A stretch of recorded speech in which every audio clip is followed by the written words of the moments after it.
बच्चों, आज अपन जो चैप्टर कर रहे थे सांख्यिकी का, उसको कंप्लीट इस वीडियो में करेंगे। तो मैं एक बार पुनः दोहरा रही हूँ कि हमने इस चैप्टर में क्या क्या पढ़ा है। इस चैप्टर में हमने पढ़ा है सांख्यिकी का अर्थ, सांख्यिकी की परिभाषा, सांख्यिकी का महत्व, सांख्यिकी के मापन के स्तर, सांख्यिकी का मापनी विधियां। सांख्यिकी की मापनी विधियों में हमने पिछले वीडियो तक जो दो तरह की भागों में बांटी गई थी, कोटि सूचक मापनियां और सम अंतर एवं समानुपात मापनियां, तो इसमें हमने कोटि सूचक मापनियों की 3 मेथड्स को कंप्लीट किया था। युग्मित तुलना विधि, कोटि निर्धारण विधि, उद्दीपक मूल्यांकन विधि। अभी हम जो 4th मेथड बची थी, क्रमिक वर्गों की विधि, वो कर रहे हैं। इससे पहले हम एक बार उद्दीपक मूल्यांकन विधि को फिर से रिपीट कर रहे हैं कि उद्दीपक मूल्यांकन विधि क्या थी। उद्दीपक मूल्यांकन विधि का सबसे पहले प्रयोग गाल्टन ने 1863 में 1863 में किया था। उन्होंने प्रतिमाओं की स्पष्टता मापने का प्रयास किया। इसके बाद 1895 में मेजर ने रंगों का अनुभवात्मक मूल्य निर्धारित करने में तथा 1941 में लोनियर ने अनुभवात्मक निर्णय करने में इस विधि का उपयोग किया है। आज भी इस विधि का बहुत ही विस्तार से उपयोग किया जा रहा है। इस विधि में कई उद्दीपकों का सिलेक्शन कर लिया जाता है और प्रत्येक बार उनमें से एक ही उद्दीपक प्रयोजक के सामने प्रस्तुत कर दिया जाता है। इनमें किसी प्रकार का स्टैंडर्ड स्टिमुलस या मानक उद्दीपक न होकर केवल एक ही उद्दीपक को रखा जाता है। यहाँ पर लिकर्ट विधि की मापनी विधि के समान ही है ये विधि। इसमें मान को व्यक्त करने के लिए कुछ नंबरों को काम में लिया जाता है, जैसे 2, 3, 4, 5, इस तरह से। इस विधि से निर्मित मापनियां भी अनेक प्रकार की हैं, जिनमें फर्स्ट मापनी है आंकिक मापनियां, न्यूमेरिकल स्केल। इस विधि में पहले से ही परिभाषित अंक एक क्रम में रखे जाते हैं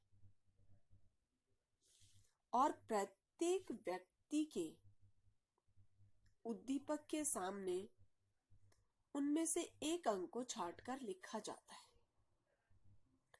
जैसे एक कथन दिया जाता है कि खाद्य के राष्ट्रीयकरण के विषय में आप बिल्कुल सहमत हैं या सहमत हैं, न सहमत है, न असहमत यानी तटस्थ है, असहमत है या बिल्कुल असहमत है। इस तरह के 5 पॉइंट हमें मिलते हैं और प्रत्येक पर नंबर अंकित किए हुए होते हैं 5, 4, 3, 2, 1।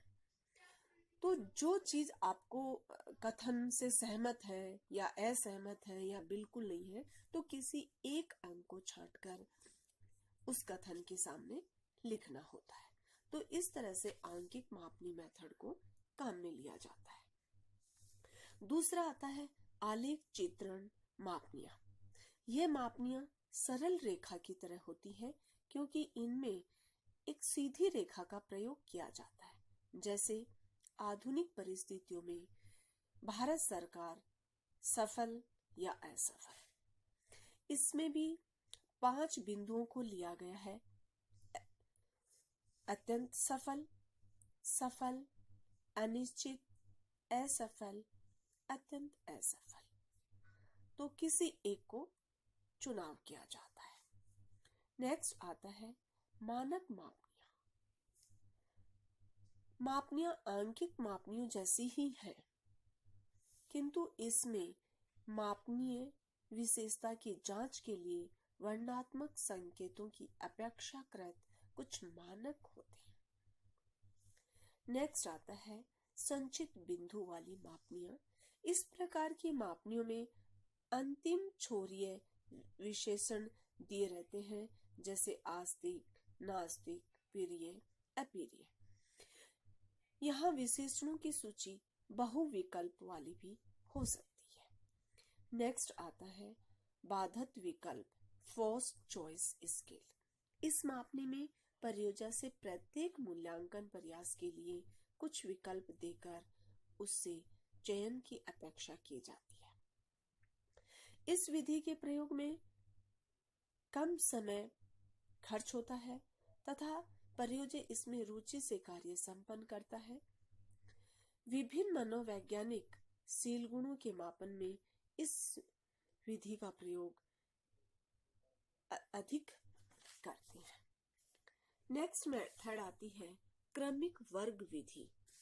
ये विधि बोगार्ड्स की सामाजिक दूरी मापने की समान है।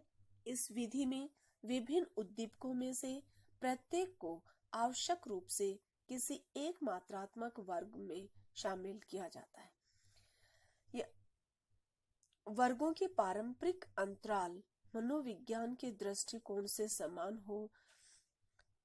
हाँ, ये अवश्य मान लिया जाता है कि सभी वर्ग प्रारंभ से अंत तक कोटि क्रम में व्यवस्थित है। इस प्रकार की मापने में वर्गों की संख्या जैसे 3, 5, 7, 9 या कुछ भी आवश्यकता तथा सुविधा के अनुसार रखी जाती है। जैसे 5 फिल्म अभिनेत्रियां हमारे सामने हैं और ये ज्ञात करना है कि लोकप्रियता के आधार पर उन्हें क्रमिक वर्गों में किस प्रकार विभक्त किया जा सकता है। यहाँ लोकप्रियता एक मनोवैज्ञानिक विमा है जिसमें 7 वर्गों में बांटा गया है। फर्स्ट है अत्यधिक लोकप्रिय, दूसरा है अति लोकप्रिय, तीसरा है लोकप्रिय, चौथा है सामान्य, उसके बाद है अलोकप्रिय, अति अलोकप्रिय, अत्यधिक अलोकप्रिय। इस मापनी में कुछ परियोजना द्वारा 5 अभिनेत्रियों की लोकप्रियता को 7 वर्गों में विभाजित कर दिया जाता है। फिर इनका वर्गीकरण अनुपात ज्ञात कर क्यूमुलेटिव प्रोपोर्शन ज्ञात कर लिया जाता है, संचयी अनुपात ज्ञात कर लिया जाता है, उसके बाद वर्गीकरण में रखा जाता है। उसके बाद नेक्स्ट मेथड आती है समान संवेदनांतर विधि। इस विधि के अंतर्गत व्यक्ति के सम्मुख एक दूसरे से बिल्कुल अलग 2 उद्दीपक प्रस्तुत किए जाते हैं तथा व्यक्ति से यह आशा की जाती है कि वह इन उद्दीपकों के मध्य प्रतीत होने वाली दूरी को सम भागों में विभक्त करे। यहाँ इस दूरी को विभक्त करने में आत्मपरक समानता का मध्य बिंदु ज्ञात कर लिया जाता है। इस विधि से किसी प्रत्यक्ष उद्दीपक को 2 सम दूरियों को भी द्विखंडित कर 4 सम अंतरालों में बांटा जा सकता है। नेक्स्ट आता है समदृष्टि अंतर विधि। ये विधि समान संवेदनांतर विधि के समान होती है। इस विधि में व्यक्ति के सामने कई उद्दीपकों को एक साथ रखा जाता है और उसे निर्देश दिया जाता है कि वह सभी उद्दीपकों को ऐसे वर्गों में बांट दें कि प्रत्येक 2 वर्गों के बीच समान अंतर हो। इस विधि की 2 विशेषताएं। फर्स्ट, सभी उद्दीपकों को व्यक्ति के सम्मुख एक साथ रखा जाता है और दूसरी है 2 वर्गों के बीच अंतर समा हो। इस विधि की मान्यता यह है कि व्यक्ति मध्यांतरों को समान रखने का प्रयास करता है, इसलिए वर्गों की मात्रा को ही मध्यांतर मापक मूल्यों के रूप में मानकर उनकी सांख्यिकी गणना की जाती है। इसमें वर्ग, मध्यमान तथा चतुर्थांश विचलन के रूप में ज्ञात किया जाता है। इस विधि का प्रयोग विभिन्न परिस्थितियों में सुविधापूर्वक किया जाता है। नेक्स्ट आता है प्रभाजन विधि। इस विधि के अंतर्गत व्यक्ति को अनेक उद्दीपकों में से एक ऐसे तुलनीय उद्दीपक का चुनाव करना होता है जो कि मानक उद्दीपक का निश्चित भाग होता है। साधारण शब्दों में कहा जा सकता है कि इस विधि से ऐसे उद्दीपकों का निर्णय किया जाता है जो कि मानक उद्दीपक के किसी अंश के समान हो। इस विधि के आधार पर स्टीवेंस ने स्वर प्रबलता, भार तोलन, टावेस ने दृष्टि प्रत्यक्षीकरण, रीज ने चमकीले प्रकाश, लेविस ने स्वाद निर्णय, हेंस ने प्रकाश तीव्रता तथा ग्रेड ने अल्पकाल अवकाश के संबंध में प्रयोग किया है। इस विधि का प्रयोग उस स्थिति में किया जाता है जबकि उद्दीपक विमा के आधार पर मापक उद्दीपक पेश किया जाता है और साथ ही तुलनीय उद्दीपक को उनके साथ तुलना की जाती है। जब तुलनीय उद्दीपकों की संख्या अधिक होती है तो इस विधि का उपयोग करना कठिन होता है। लास्ट मेथड आती है बहु उद्दीपकों की विधि। इस विधि का प्रयोग मापनीकरण में कभी कभी होता है। ये विधि प्रभाजन विधि के समान होती है। इसमें व्यक्ति से ये आशा की जाती है कि वह दिए गए उद्दीपकों में से उस उद्दीपक का चुनाव करे जो मापक उद्दीपक का निश्चित गुणनफल हो, जैसे द्विगुना, चौगुना।